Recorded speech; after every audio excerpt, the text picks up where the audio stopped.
17,573 अरब का वफाकी बजट पेश। सरकारी मुलाजमीन की तनख्वाहें और पेंशन बढ़ गई। सबसे ज़्यादा बोझ उठाने वाले तनख्वाहदारों के लिए भी टैक्स कम। नॉन फाइलर पर सख्त पाबंदियाँ। गाड़ियाँ, सोलर पैनल महंगे।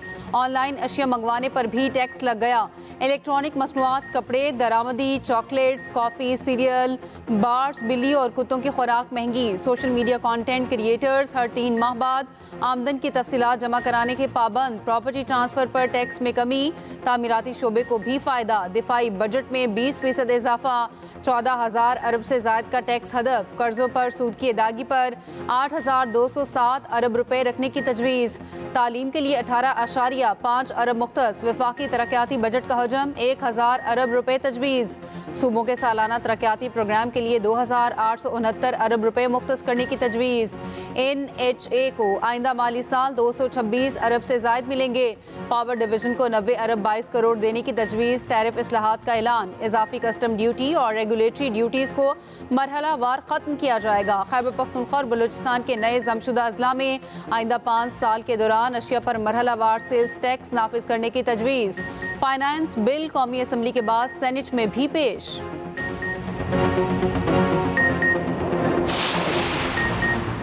सरकारी मुलाजमीन की तनख्वाहों में 10% इजाफा। तनख्वाहदारों के लिए टैक्स में कमी। पेंशन में 7% इजाफा। तनख्वाहदार तबके के लिए तमाम टैक्स स्लैब्स में कमी। 6 लाख रुपए से 12 लाख रुपए तक तनख्वाह पर टैक्स की शरह 5% से कम करके 1% कर दी गई। 12 लाख आमदन पर टैक्स की रकम 30,000 से कम करके 6,000 करने की तजवीज़। 22 लाख तक तनख्वाह पर टैक्स की शरह 15% से कम करके 11% मुकर्रर। 22 से 32 लाख तनख्वाह पर टैक्स की शरह कम करके 23% कर दी गई। माजूर मुलाजमीन के लिए खुसूसी कन्वेंस अलाउंस 4,000 से बढ़ाकर 6,000 कर दिया गया।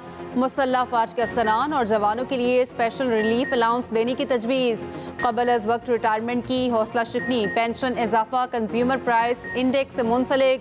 शरीक हयात की वफ़ात के बाद फैमिली पेंशन की मुद्दत 10 साल तक महदूद। रिटायरमेंट के बाद दोबारा मुलाजमत की सूरत में पेंशन या तनख्वाह में से किसी एक का इंतखाब शामिल। गाड़ियां और सोलर पैनल महंगे। ऑनलाइन अशिया मंगवाने पर भी टैक्स आयद। 18% टैक्स से कम शरह वाली गाड़ियों पर भी 18% सेल्स टैक्स आयद करने की तजवीज़। कार्बन लेवी और हाइब्रिड गाड़ियों पर सेल्स टैक्स में इजाफा। 800 सीसी की गाड़ियों तक के लिए 18% सेल्स टैक्स आयद होगा। 1800 सीसी तक की हाइब्रिड गाड़ियों पर भी 18% सेल्स टैक्स आयद किया जाएगा। पेट्रोल, हाई स्पीड डीजल और फर्नेस ऑयल पर 2.5 रुपये फ़ी लीटर की शरह से कार्बन लेवी आयद की जाएगी, जो अगले साल बढ़ाकर 5 रुपये फ़ी लीटर कर दी जाएगी। नई एनर्जी व्हीकल पॉलिसी तैयार। इलेक्ट्रिक गाड़ियों को तरजीह दी जाएगी। सोलर पैनल की दरामदात पर भी 18% की शरह से टैक्स आयद करने की तजवीज़। ई कॉमर्स प्लेटफॉर्म्स तरसील करने वाले कोरियर और लॉजिस्टिक खदमात फराहम करने वालों से 18% सेल्स टैक्स वसूल करके जमा कराएंगे। बैरून मुल्क से ऑनलाइन फ़रोख्त किए जाने वाले सामान पर 5% टैक्स आयद। तामीराती शोबे में टैक्स कम करने की तजवीज़। प्रॉपर्टी पर रिलीफ, खाद और कीड़े मार अद्वियात पर टैक्स आयद नहीं किया गया। किसानों को 1 लाख बगैर जमानत कर्ज मिलेगा।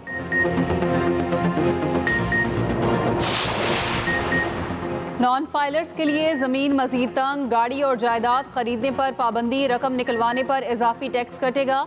सिर्फ फाइलर ही बड़े मालियाती लेन देन का हकदार होगा। नॉन फाइलर सिक्योरिटीज़ और म्यूचुअल फंड्स में सरमायाकारी नहीं कर सकेगा। गैर रजिस्टर्ड कारोबार के खिलाफ सख्त सज़ाओं को मज़ीद बढ़ाने की तजवीज़।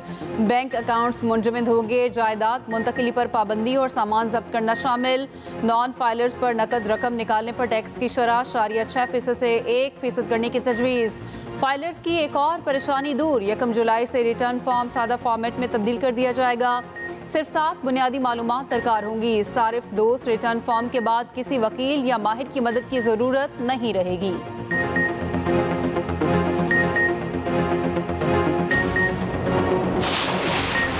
फाइनेंस एक्ट के तहत FBR के इख्तियारात में बेपनाह इजाफा। टैक्स फ्रॉड के साथ साथ टैक्स फ्रॉड में मुआवनत को भी जुर्म करार दे दिया गया। टैक्स फ्रॉड में मुआवनत करने वालों को भी गिरफ्तार किया जा सकेगा। जायदाद की खरीदो फरोख्त के लिए filers, non filers, late filers की कैटेगरी खत्म। 5 करोड़ रुपए से कम जायदाद की खरीदारी पर 4.5% टैक्स देना होगा। 5 से 10 करोड़ रुपए तक जायदाद की खरीदारी पर 5% टैक्स आयद करना होगा। कमर्शियल जायदादों, प्लॉटों और घरों के ट्रांसफ़र पर FED ख़त्म, 10 मरला तक घरों और 2000 मुरब्बा फीट के फ्लैट्स पर टैक्स क्रेडिट का ऐलान, हुकूमत का मॉर्गेज फाइनेंस को फ़रोग़ देने का फैसला। तनख्वाहदार तबके ने बोझ उठाया, सवाल है दौलतमंद तबके ने कितना बोझ उठाया। आम आदमी ने कुर्बानियाँ दी, तनख्वाहदार तबके ने मौशी इस्तेहकाम लाने में अहम किरदार अदा किया। वज़ीर आज़म शहबाज शरीफ का वफाकी काबीना इजलास से खिताब, फाइनेंस बिल की मंजूरी दी।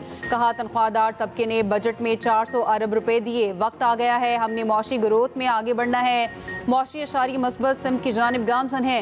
महंगाई और पॉलिसी रेट कम हुआ, एक्सपोर्ट बढ़ी है, IT एक्सपोर्ट में इजाफा हुआ है। मौशी मैदान में आगे निकलना है और मुखालिफिन को पीछे छोड़ना है। ये भी कहा हमने दुश्मन को शिकस्त फाश दी है। हमारा यही जुनून मौशी मैदान में भी आगे निकलने के लिए होना चाहिए। दुश्मन पानी पर धमकियां दे रहा है, हम अपने हिस्से का एक एक कतरा लेकर रहेंगे। कश्मीर और फ़लस्तीन में मुज़ालिम की मजम्मत करते हैं। आलमी ताकतें फौरी गजा में जंगबंदी कराएं। बजट तकरीर के दौरान अपोजिशन का हंगामा, शोर शराबा और नारेबाजी। तहरीक इंसाफ और दीगर अपोजिशन अरकान के नारे, बजट की कॉपियां फाड़ दी गई।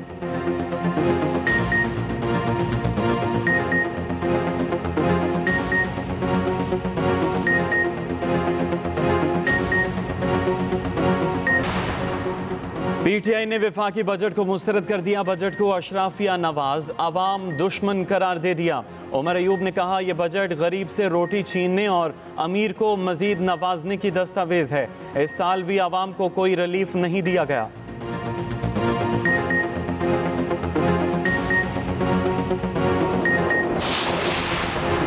हुकूमती इत्तेहादी पीपल्स पार्टी को भी बजट पर तहफ़्फ़ुज़ात। सीनियर वज़ीर सिंध शर्जील इनाम मेमन का शिकवा, कहा हैदराबाद सक्खर मोटरवे बहुत अहम मनसूबा है।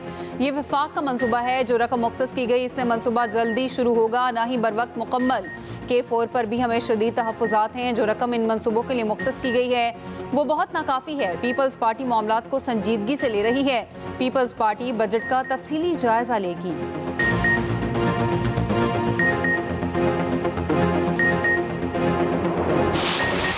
एक्सपोर्ट के लिए 5 साल की इंडस्ट्रियल पॉलिसी नाफिज करने का मुतालबा। सोलर की दरामद पर 18% टैक्स की मुखालफत। ताजरों ने तामीराती शोबे में टैक्स कमी को खुशाइन करार दे दिया। यूनाइटेड बिजनेस ग्रुप के patron in chief SM Tanvir ने कहा इंडस्ट्रियल पॉलिसी को 5 साल के लिए किसी सूरत तब्दील न किया जाए। दिफाई बजट को बढ़ाया गया, जिसे सराहते हैं। कंस्ट्रक्शन इंडस्ट्री में फेडरल एक्साइज ड्यूटी को ख़त्म किया गया। हुकूमत की अच्छी पॉलिसी को सपोर्ट करते हैं। रावलपिंडी चैम्बर ऑफ कॉमर्स के अहदेदार ने कहा टैक्सों में इजाफा किया गया, जिन सेक्टर्स में रियायत दी गई उसको देखना होगा।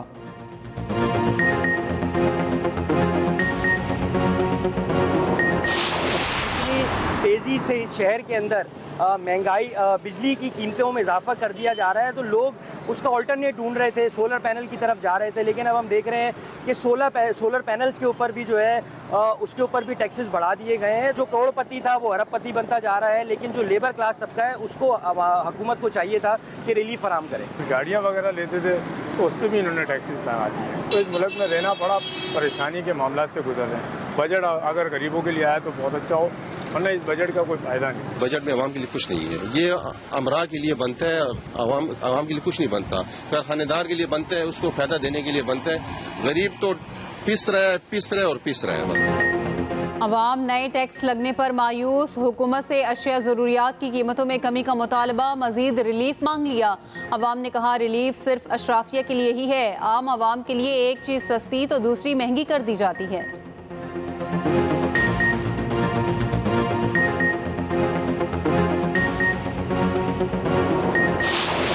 वफाकी बजट पर एक्सप्रेस न्यूज़ की खुसूसी ट्रांसमिशन। मुआशी माहिरीन के तबसरे, माहिरीन ने हुकूमत के टैक्स निज़ाम को पेचीदा करार दे दिया। मुआशी माहिरीन ने कहा मईशत में अफजाइश न हो तो टैक्स कलेक्शन में कमी होती है। रियल स्टेट सेक्टर में ग्रोथ दिखाई गई, हकीकत में ऐसा नहीं। इस साल भी अहदाफ पूरे नहीं होंगे, ना ही पॉलिसी रेट कम होगा। पाकिस्तान इस वक्त 2-3% से ज़्यादा ग्रो नहीं कर सकता।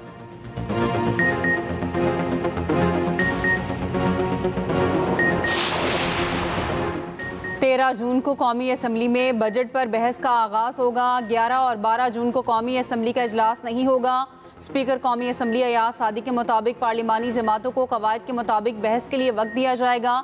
बजट पर बहस 21 जून तक जारी रहेगी। 22 जून को कौमी असम्बली का इजलास नहीं होगा।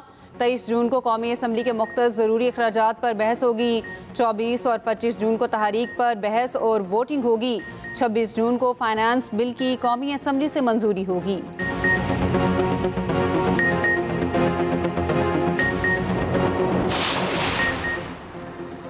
वज़ीर आला पंजाब मरियम नवाज की मुतवाज़न बजट पेश करने पर वज़ीर आज़म और टीम को मुबारकबाद। कहा कि नवाज शरीफ की रहनुमाई और शहबाज शरीफ की क़यादत में बेहतरीन बजट पेश किया गया। मईशत की तरक्की का समर हर फ़र्द तक पहुँचाने के लिए पुरअज़्म है। वज़ीर आला पंजाब मरियम नवाज से अमरीकी नाज़िमुल उमूर की मुलाकात, दो तरफ़ा ताल्लुकात को मज़ीद मुस्तहकम बनाने पर गुफ्तगू। वज़ीर आला पंजाब का सिस्टर स्टेट होने के नाते कैलिफोर्निया के आवाम से इज़हार यकजहती।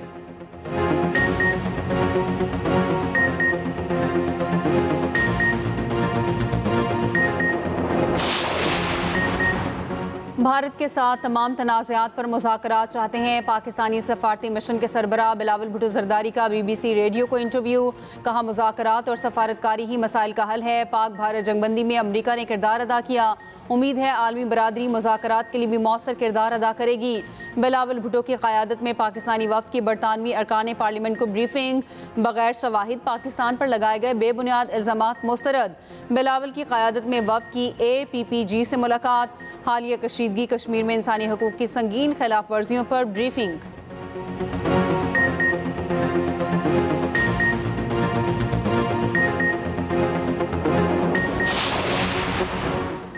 सदर आसिफ अली जरदारी की रूस के कौमी दिन की तकरीब में शिरकत। रूसी सदर और अवाम को मुबारकबाद। कहा कि पाकिस्तान और रूस के बाहमी एहतराम और ताउन पर मबनी दरीना ताल्लुकात हैं। गुज़श्ता बरसों में मुख्तलिफ शोबों में ताल्लुकात बेहतर हुए। यकीन है पाकिस्तान और रूस के दरमियान दोस्ती के रिश्ते मज़ीद मजबूत होंगे।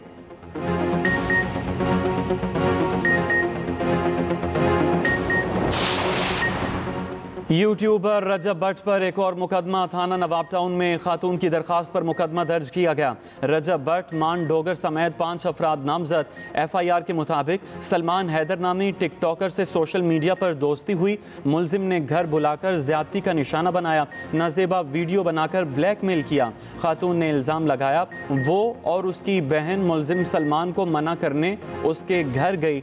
घर में रजब भट्ट, मान डोगर और दीगर ने कमरे में बंद कर दिया। जवाद नामी मुलजिम ने मोबाइल पकड़कर रीसेट कर दिया। वज़ीर आला पंजाब मरियम नवाज की हिदायत पर पंजाब का सबसे बड़ा क्लीन अप ऑपरेशन कामयाबी से मुकम्मल। 3 दिन में 3,15,000 टन से ज़ायद आलाइशें उठाकर नया रिकॉर्ड बना दिया। मरियम नवाज की तमाम मुतल्लिका इदारों को शाबाश, 10,000 रुपये इनाम दिया।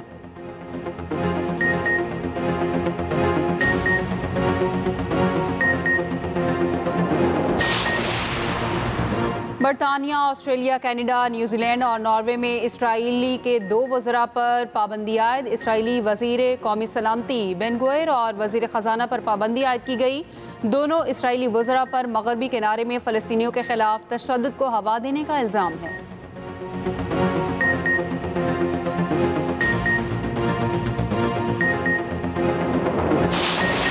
रोमानवी हीरो संतोष कुमार मद्दाहों के दिलों में आज भी जिंदा। संतोष कुमार के नाम से मशहूर होने वाले अदाकार मूसा रजा को मद्दाहों से बिछड़े 43 बरस बीत गए।